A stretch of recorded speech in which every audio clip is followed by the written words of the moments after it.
Hello friends, मैं Arushi. Good morning. स्वागत है आपका हमारे चैनल वेलकम टू एग्जामपुर में। कैसे हैं आप सब लोग? और आज से मैं आपकी करंट अफेयर्स की क्लास लूंगी। मेरा नाम आरुषि है और आपसे जो भी करंट अफेयर्स की क्लास होंगी, जितनी भी होंगी, हमारा जो 6 मंथ की ये क्लास चल रही है, तो आगे अब मेरे द्वारा ही आपको दी जाएंगी। ओके, चलिए सबको गुड मॉर्निंग। सब आ जाइए और चलिए क्लास स्टार्ट करते हैं। हमारा पहला क्वेश्चन है, देखिए पहला क्वेश्चन है, निम्नलिखित में से किस कंपनी ने नीति आयोग के अटल इनोवेशन मिशन के साथ स्टेटमेंट ऑफ इंटेंट पर हस्ताक्षर किए हैं ताकि भारत में सभी अटल टिंकर लैब्स में रचनात्मक कौशल विकसित करने और डिजिटल साक्षरता फैलाने का चार्टर तैयार किया जा सके? ऑप्शन यहाँ पे आपको दिए जा रहे हैं, माइक्रोसॉफ्ट, सीटीएस, टीसीएस, एडोब। अब इंग्लिश में आपके लिए, Which of the following company had signed a statement of intent with Niti Aayog Atal Innovation Mission to collectively drive the charter of developing creative skills and spreading digital literacy across all Atal Tinkering Labs in India? Option Microsoft, CTS, TCS, Adobe। तो इस question में जो आपका right answer होगा वो है Adobe. Right option आपका Adobe है। Okay, Adobe. और अडोब ने, आपको ध्यान से सुनिए मेरी बातें, अडोब ने भारत में सभी अटल टिंकरिंग लैब्स में रचनात्मक कौशल विकसित करने, इसने अटल टिंकरिंग लैब्स में रचनात्मक कौशल विकसित करने और डिजिटल साक्षरता के चार्टर को सामूहिक रूप से चलाने के लिए एक स्टेटमेंट ऑफ इंटेंट पर हस्ताक्षर किए हैं। इतनी बात आपको ध्यान रखनी है। और अडोब द्वारा जो अटल टिंकरिंग लैब्स है, तो इसके तहत 100 स्कूलों को लिया जाना है गोद। ओके, 100 स्कूलों को गोद लिया जाना है। तो नीति आयोग के अटल इनोवेशन मिशन, अगर हम नीति आयोग की बात करें, चलिए नीति आयोग की बात करते हैं। नीति आयोग की जो स्थापना हुई है, ये योजना आयोग के स्थान पर एस्टेब्लिश्ड हुआ है। 1 जनवरी को 2015 में इसकी स्थापना की गई है। इसके जो अध्यक्ष हैं, चेयरमैन नरेंद्र मोदी हैं और इसके जो वाइस चेयरमैन हैं, इसके वाइस चेयरमैन राजीव कुमार हैं। ओके, इतनी बात आपको क्लियर होनी चाहिए कि नीति आयोग की जो स्थापना हुई है वो 1 जनवरी 2015 को, अध्यक्ष नरेंद्र मोदी और वाइस चेयरमैन इसके राजीव कुमार हैं। और नीति आयोग, इसके लिए कोई आर्टिकल नहीं है, तो ये इसलिए एक असंवैधानिक निकाय है। अगर किसी चीज के लिए, जैसे नीति आयोग है, ओके, नीति आयोग एक सांविधिक निकाय है, सांविधिक, जिसका कोई आर्टिकल नहीं होता उसे सांविधिक बोलते हैं। ओके, तो असंवैधानिक निकाय है ये भी बोला जाता है। तो भारत सरकार द्वारा गठित एक नया संस्थान है, ये गवर्नमेंट ऑफ इंडिया द्वारा गठित एक नया संस्थान है, जिसे योजना आयोग के स्थान पर बनाया गया है। तो इतने पॉइंट्स आपको इसके लिए नीति आयोग के विषय में क्लियर होनी चाहिए। Chairman Narendra Modi, vice chairman Rajiv Kumar. Okay, चलिए नेक्स्ट क्वेश्चन।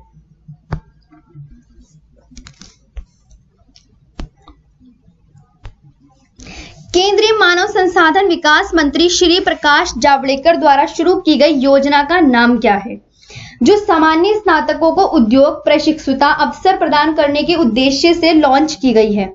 तो ऑप्शन दिए गए हैं इसमें, योजना का नाम पूछा गया है आपसे, योजना का नाम कि किस मानव संसाधन एचआरडी मिनिस्टर ने, जिनका नाम प्रकाश जावड़ेकर है, लेकिन इस टाइम जो है एचआरडी मिनिस्टर हमारे कोई और बन चुके हैं, तो वो भी आपको ध्यान रखना है, रमेश पोखरियाल निशंक। जो इस टाइम मानव संसाधन विकास मंत्री हैं, इस टाइम में रमेश पोखरियाल निशंक। ओके, ये आपको ध्यान रखना है।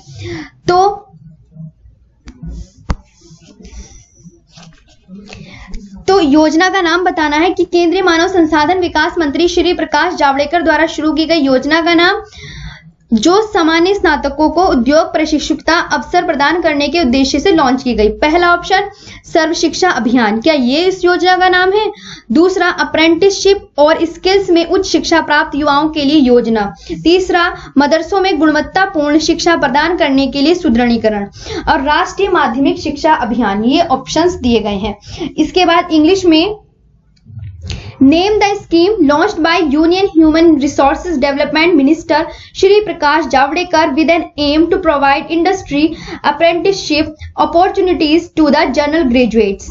इसके ऑप्शंस हैं सर्व शिक्षा अभियान, अप्रेंटिसशिप और स्किल्स में उच्च शिक्षा प्राप्त, scheme for higher education youth in apprenticeship and skills, strengthening for providing quality education in madrasa and last option है राष्ट्रीय माध्यमिक शिक्षा अभियान। तो जो उस योजना का नाम बताना है आपको, तो उस योजना का नाम है श्रेयस। उस योजना का नाम है श्रेयस। पहला पॉइंट क्लियर। इसकी आपको देखिए एग्जाम में श्रेयस है, श्रेयस एग्जाम में आपसे फुल फॉर्म भी पूछ लेता है कि श्रेयस की फुल फॉर्म बताइए क्या है। तो इसकी जो फुल फॉर्म है, scheme for higher education youth in apprenticeship and skills, ये इसकी फुल फॉर्म है। श्रेयस की फुल फॉर्म अगर आपसे पूछे तो आपको बताना होगा scheme for higher education youth in apprenticeship and skills. इतनी पॉइंट्स आपको ध्यान रखना है। इसकी फुल फॉर्म हिंदी में तो दी गई है और इंग्लिश में भी दी गई है, तो ये आपको ध्यान से याद करनी है। अब इसके जो उद्देश्य है, युवाओं को नौकरी के लिए जो जोखिम है और वजीफे की कमाई प्रदान करके रोजगार की संभावना को ये बढ़ाएगा। श्रेयस ये जो है कार्यक्रम है। अब इस श्रेयस में 3 केंद्रीय मंत्रालयों की पहल शामिल है। कितने? 3 केंद्रीय मंत्रालयों की पहल शामिल है। 3 केंद्रीय मंत्रालयों की पहल शामिल है।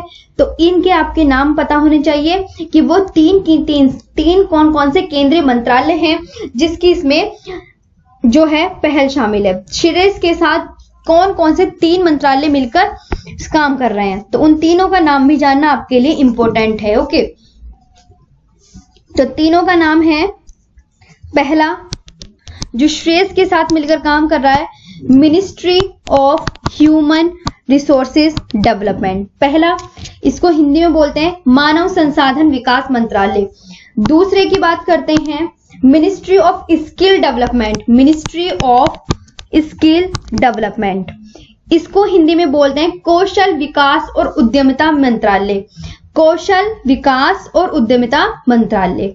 तीसरा है entrepreneurship, ministry of labour employment, entrepreneurship ministry of labour employment. Okay, तो पहला कौन सा है?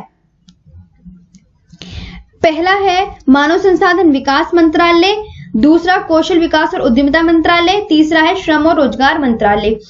तो कौन सी योजना है? श्रेयस योजना है। ये 3 केंद्रीय मंत्रालयों के साथ मिलकर काम कर रही है, जिसमें 3 केंद्रीय मंत्रालय शामिल हैं। उन तीनों का नाम याद होना चाहिए और उसके उद्देश्य भी आपको पता होना चाहिए। नेक्स्ट क्वेश्चन, हाल ही में जो लघु वनोपज और एमएफपी के मूल्य श्रृंखला के विकास के लिए न्यूनतम समर्थन मूल्य की योजना वनधन को किसने लॉन्च किया है? ऑप्शन जुअल राम, नरेंद्र मोदी, रामनाथ कोविंद, सुरेश प्रभु, इनमें से कोई नहीं। Who launched Vandhan, the scheme for minimum support price for minor forest produce and development of value chain of MFP recently? Option है जुअल राम, नरेंद्र मोदी, रामनाथ कोविंद, सुरेश प्रभु या नन ऑफ दीज। तो इसका जो राइट ऑप्शन है, ओके, आपको ध्यान से सुनना है और हमारे चैनल को लाइक, शेयर एंड सब्सक्राइब भी करना है। ओके, तो इसका जो है राइट ऑप्शन है जुअल ओराम। ये क्या है? जुअल ओराम।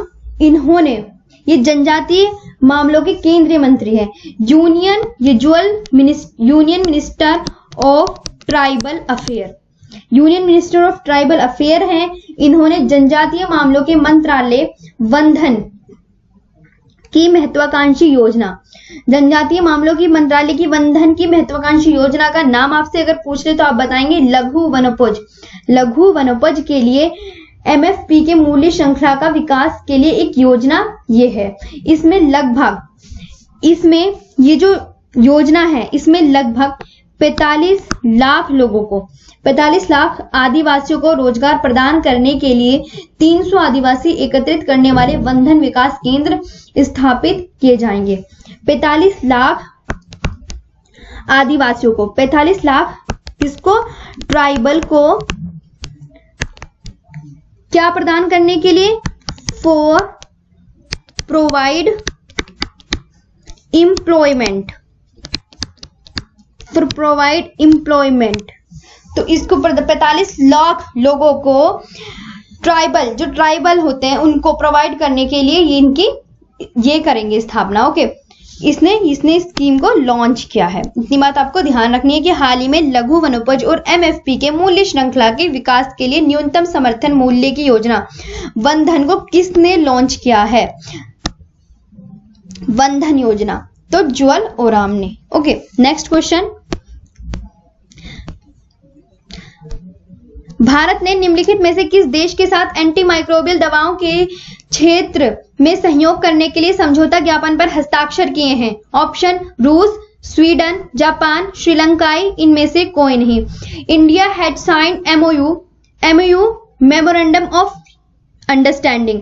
एमओयू की जो फुल फॉर्म होती है मेमोरेंडम ऑफ अंडरस्टैंडिंग, समझौते को बोला जाता है with which of the following country to cooperate in the field of anti microbial drugs. Option दिए गए हैं रशिया, दूसरा स्वीडन, तीसरा श्रीलंका और 5 है नन ऑफ दीज। तो उस देश का नाम है स्वीडन। स्वीडन के स्वास्थ्य और सामाजिक मामलों के मंत्री लीला हल्लेनग्रेन, इनका नाम क्या है? लीला हल्लेनग्रेन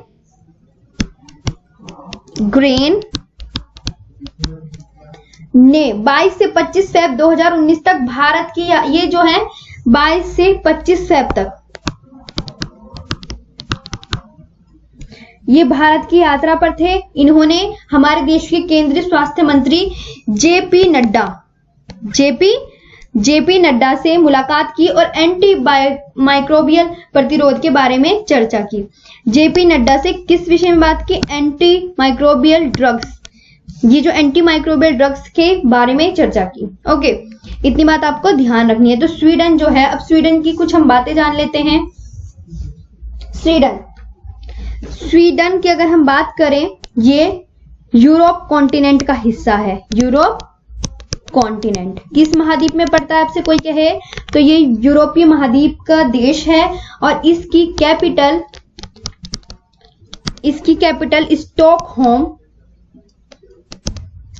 स्टॉकहोम और करेंसीज की, अगर करेंसी आपसे कोई पूछे तो स्वीडिश करोना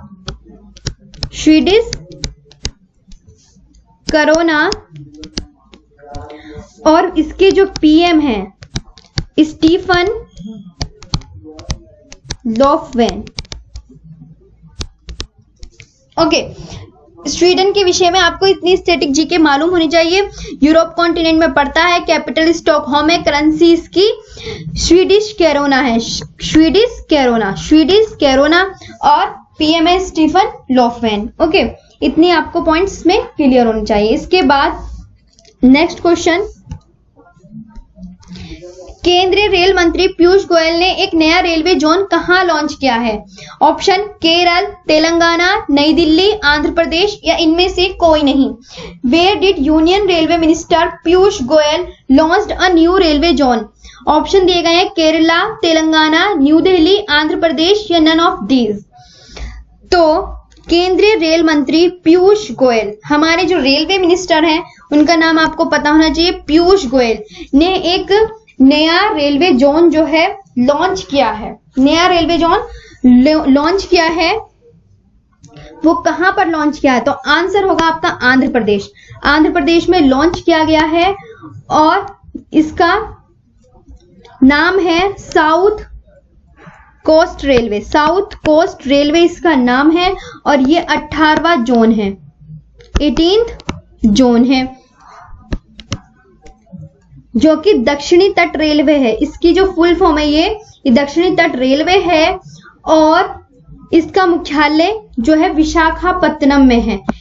इसका हेडक्वार्टर विशाखापत्तनम में,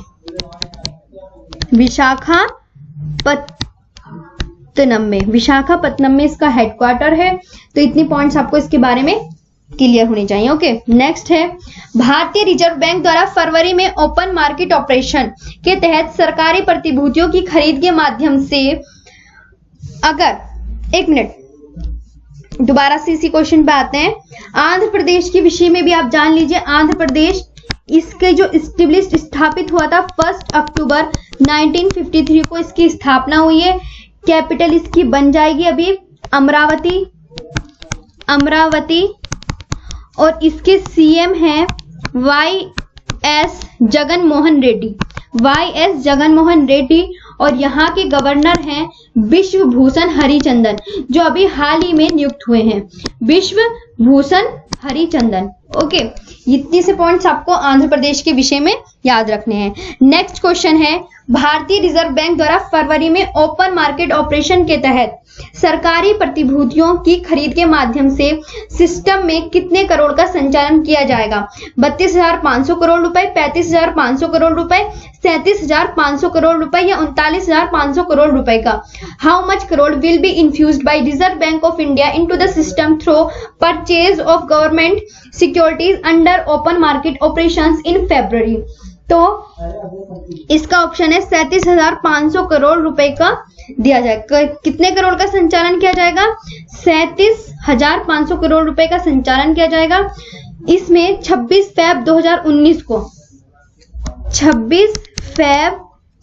2019 को भारतीय रिजर्व बैंक के द्वारा, रिजर्व बैंक ऑफ इंडिया द्वारा, हिंदी में बोलते हैं भारतीय रिजर्व बैंक ऑफ इंडिया द्वारा लिक्विडिटी बढ़ाने के लिए, लिक्विडिटी इंक्रीज करने के लिए फरवरी में ओएमओ ओपन मार्केट ऑपरेशन के तहत सरकारी प्रतिभूतियों के माध्यम से 37,500 करोड़ रुपए का इन्फ्यूजन किया जाएगा।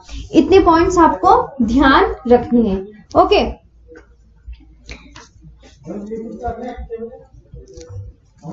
और अगर हम भारतीय रिजर्व बैंक की बात करें, रिजर्व बैंक ऑफ इंडिया की बात करते हैं तो ये भारत का केंद्रीय बैंक है, सेंट्रल बैंक है।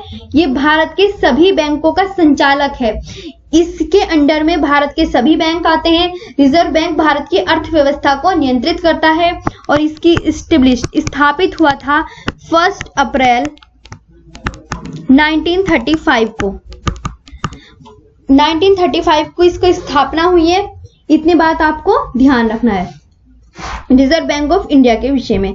ओके, नेक्स्ट क्वेश्चन, केंद्रीय वित्त और कारपोरेट मामलों के मंत्री द्वारा जारी किए गए EASE सुधार सूचकांक पर BCG-IBA रिपोर्ट के अनुसार निम्न में से किस बैंक ने सार्वजनिक क्षेत्र के सभी बैंकों में शीर्ष स्थान प्राप्त किया है? ऑप्शन, भारतीय स्टेट बैंक, दूसरा पंजाब नेशनल बैंक, तीसरा Indian bank, fourth union bank of India. According to BCG-IBA report on ease reforms index released by Union Minister of Finance and Corporate Affairs, which of the following bank hasn't secured the top spot among the all public sector banks? तो option है state bank of India, Punjab national bank, Indian bank, union bank of India या none of these. Okay, तो इसके जो right option है ये आपको ध्यान रखना है। इसका जो राइट ऑप्शन है भारतीय स्टेट बैंक का जो ऑप्शन है इसका, एक मिनट,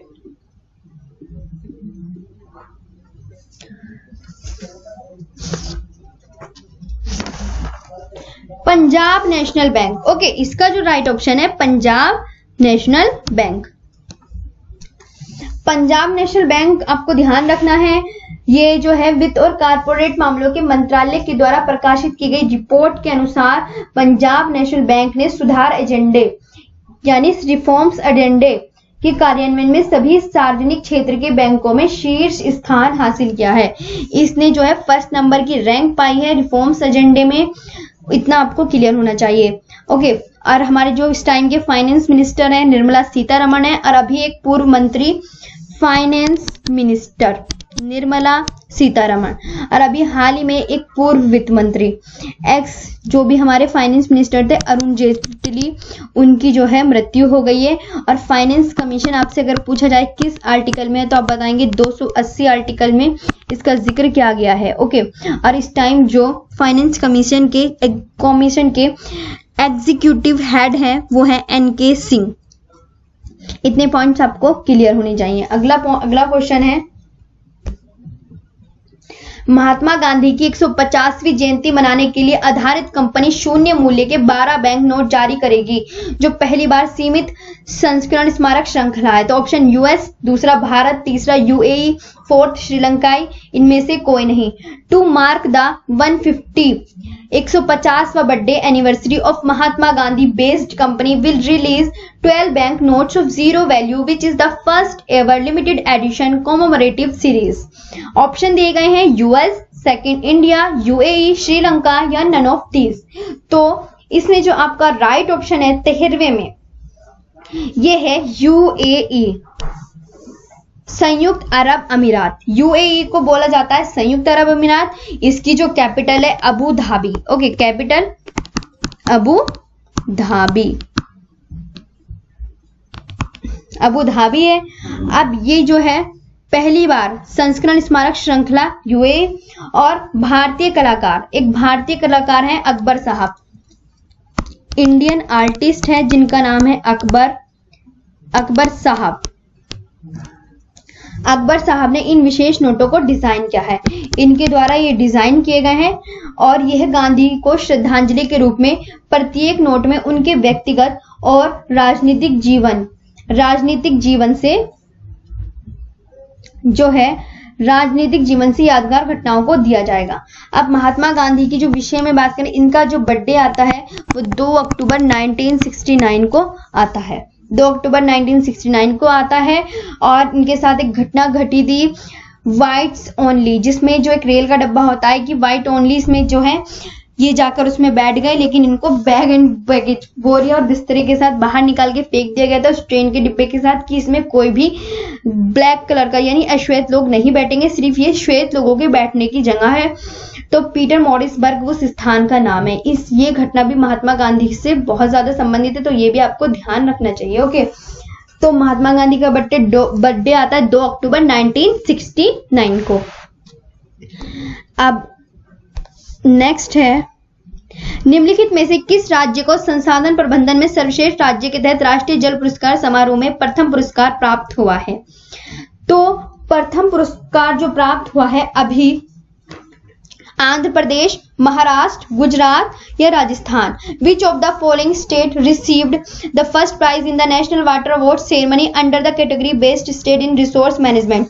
आंध्र प्रदेश, महाराष्ट्र, गुजरात, राजस्थान। तो इसका जो राइट ऑप्शन है वो महाराष्ट्र है। सबसे फर्स्ट नंबर पर महाराष्ट्र को, सेकंड नंबर पर गुजरात एंड थर्ड पर आंध्र प्रदेश। थर्ड पर आंध्र प्रदेश है, तो महाराष्ट्र का फर्स्ट ऑप्शन है। आपको इतनी बात ध्यान रखनी है। अभी हाल ही में राजस्थान के जो है नए गवर्नर नियुक्त हुए हैं, इनका नाम है कलराज मिश्र। कलराज मिश्र। और अभी हाल ही में केरल के भी, अगर हम बात करें केरला की, तो केरला के भी अभी नए गवर्नर नियुक्त हुए हैं जिनका नाम है आरिफ मोहम्मद खान। आरिफ मोहम्मद खान,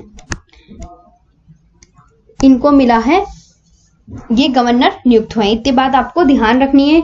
अब नेक्स्ट क्वेश्चन जो है, आगे बढ़ते हैं नेक्स्ट क्वेश्चन पर। ब्लूम्सबरी लंदन के 4 टाइवर्टन स्ट्रीट में ब्लू पट्टिका से सम्मानित होने वाली पहली भारतीय मूल की महिला का नाम बताइए। वृंदा करात, लिली सिंह, नूर इनायत, अमेलिया राजपूत, इनमें से कोई नहीं। Name the first Indian origin woman to be honored with a blue plaque at Fort Taviton street in Bloomsbury London. वृंदाक्रात, लिली सिंह, नूर इनायत, अमेलिया राजपूत इनमें से कोई नहीं। तो ऑप्शन है पहली भारतीय मूल की, ये ध्यान रखना है, पहली भारतीय मूल की कौन है? नूर इनायत। नूर इनायत इन्हें सेकेंड वर्ल्ड वॉर की इन्होंने युद्ध की जासूसी की। इन्होंने क्या करी? जासूसी की, जिसे ब्लूम्सबेरी लंदन में 4 टेविटन स्ट्रीट में ब्लू पट्टिका से सम्मानित किया जाएगा। तो इनको जो है किससे सम्मानित किया जा रहा है? ब्लू पट्टिका से सम्मानित किया जा रहा है। ब्लू पट्टिका होती क्या है? तो ब्लू पट्टिका जो है ये इंग्लिश हेरिटेज द्वारा संचालित ब्लू पट्टिका योजना उल्लेखनीय लोगों को सम्मानित करती है जो लंदन में विशेष इमारतों में काम करते हैं या रहते हैं। इतने पॉइंट्स आपको क्लियर होने चाहिए। ओके, इसके बाद नेक्स्ट क्वेश्चन है, भारत की पहली स्वदेशी 4G 5G सेमीकंडक्टर चिप का अनावरण निम्नलिखित में से किस कंपनी द्वारा किया गया है? DCM data system limited, signal chip, CMOS chip या HCL technology India private limitation इनमें से कोई नहीं। इंडिया की first indigenous 4G 5G semiconductor chip are unveiled by which of the following company? DCM data system limitation, signal chip, CMOS chip, HCL technologies India privatization, none of these. तो इसका जो right answer है वो है signal chip द्वारा।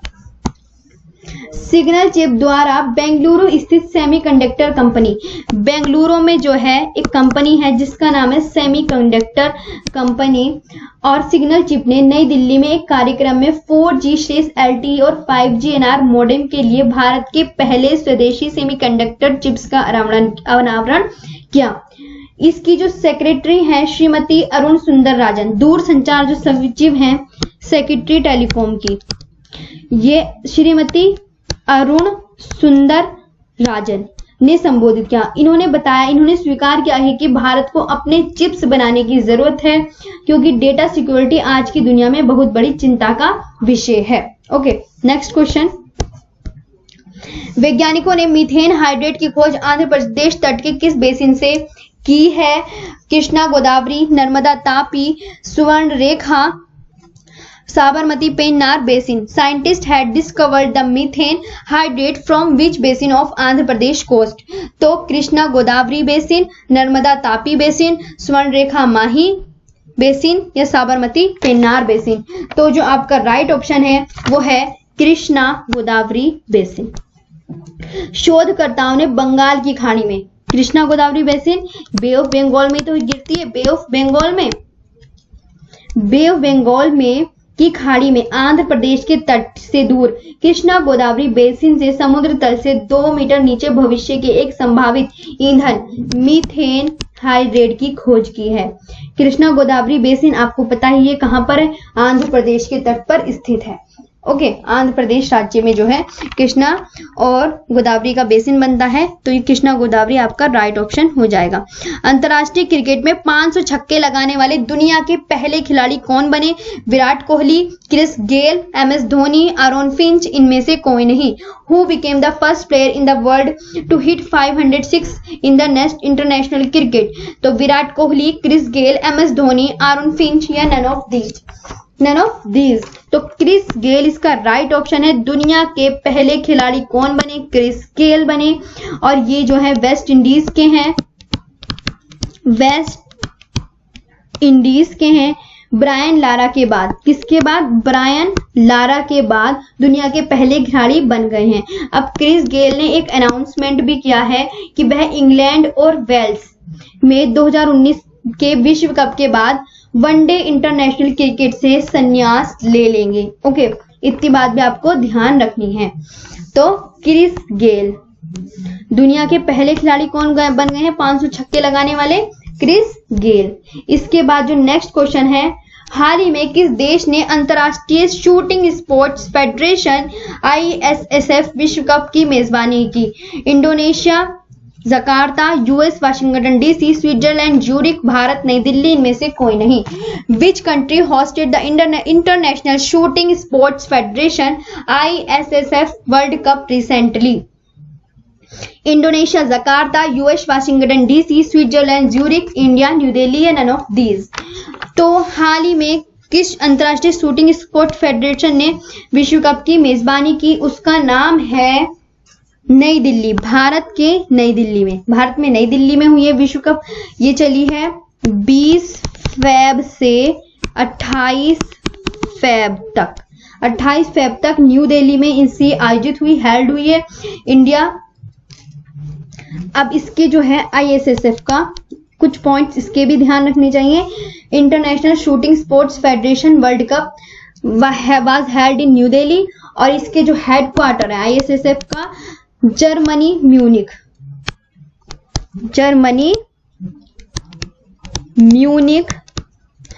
और founded, इसकी स्थापना हुई थी 1907 में।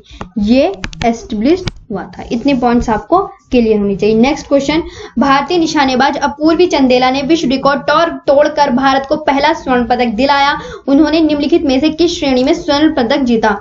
तो इसमें जो राइट ऑप्शन है आपको ध्यान रखना है, महिलाओं की 10 मीटर एयर राइफल में, या महिलाओं की 10 मीटर एयर पिस्टल में, या 10 मीटर एयर पिस्टल मिश्रित श्रेणी में, या 10 मीटर एयर राइफल मिश्रित श्रेणी में। तो Indian shooter Apurvi Chandela bagged India's first gold medal by breaking the world record. She won the gold medal in which of the following category? तो इसकी जो आंसर है महिलाओं की 10 मीटर एयर राइफल में, महिलाओं की 10 मीटर एयर राइफल में। इतने पॉइंट्स आपको ध्यान रखना है। महिलाओं की 10 मीटर एयर राइफल में भारतीय निशानेबाज महिलाओं की 10 मीटर एयर राइफल जीती और शूटिंग वर्ल्ड कप 2019 में विश्व रिकॉर्ड तोड़कर भारत को पहला स्वर्ण पदक जिताया। अब ये जो अपूर्वी चंदेला जो इनकी स्टेट आपको पता होने चाहिए कि किस स्टेट से बिलोंग करती हैं। तो ये राजस्थान के जयपुर से ये बिलोंग करती हैं। राजस्थान के जयपुर से इनका ये संबंधित है। Okay, next question, PM Modi की अध्यक्षता में आर्थिक मामलों की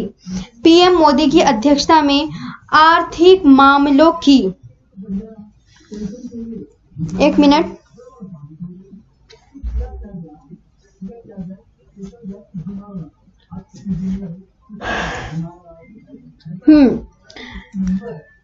पीएम मोदी की अध्यक्षता में आर्थिक मामलों की मंत्रिमंडलीय समिति द्वारा अनुमोदित योजना का नाम क्या है? जो लिग्नोसेलुसिक बायोमास और अन्य नवीकरणीय फीड स्टॉक का उपयोग कर एकीकृत बायोएथेनॉल परियोजनाओं को वित्तीय सहायता प्रदान करने के लिए है। राष्ट्रीय स्वास्थ्य बीमा योजना, प्रधानमंत्री जन औषधि योजना, प्रधानमंत्री जीवन योजना या राष्ट्रीय कृषि विकास योजना। तो जो इसमें आपका राइट ऑप्शन है वो है PMSSY, प्रधानमंत्री स्वास्थ्य सुरक्षा योजना। प्रधानमंत्री स्वास्थ्य सुरक्षा योजना, इतनी आपको बात ध्यान रखनी है। प्रधानमंत्री स्वास्थ्य सुरक्षा योजना। अब इसका जो नेक्स्ट क्वेश्चन है,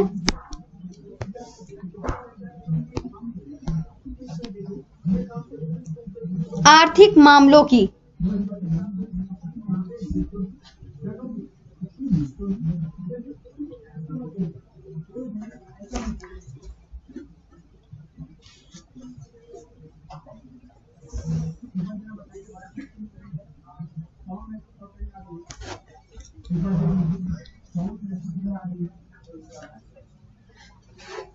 एक मिनट,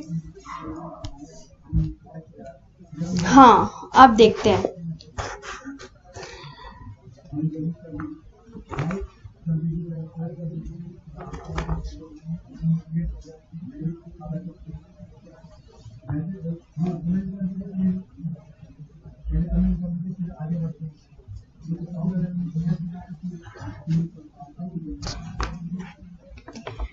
विकलांगता खेल के लिए केंद्र की स्थापना निम्न में से किस शहर में की जाएगी? जिसे हाल ही में 5 साल की अवधि के लिए रेस 170 करोड़ की अनुमानित लागत के साथ कैबिनेट द्वारा अनुमोदित किया जाएगा। गुवाहाटी असम, ग्वालियर मध्य प्रदेश, वाराणसी उत्तर प्रदेश, उसके बाद है मुंबई महाराष्ट्र, या इनमें से कोई नहीं। तो विकलांगता खेल के लिए विकलांगता खेल के लिए आपको ध्यान रखना है कि किसको दिया जाएगा,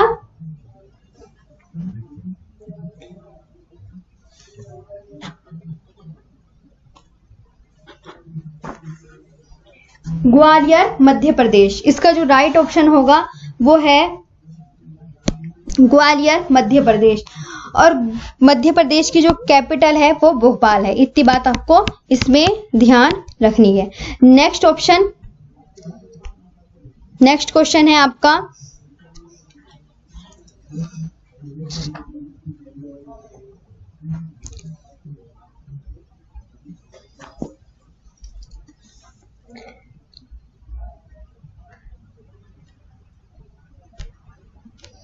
नेक्स्ट ऑप्शन। अच्छा ऐसे करते हैं कि आज हम यही समाप्त करते हैं। कुछ क्वेश्चन की अरेंजमेंट खराब हो चुकी है, पता नहीं, समझ नहीं आ रहा है।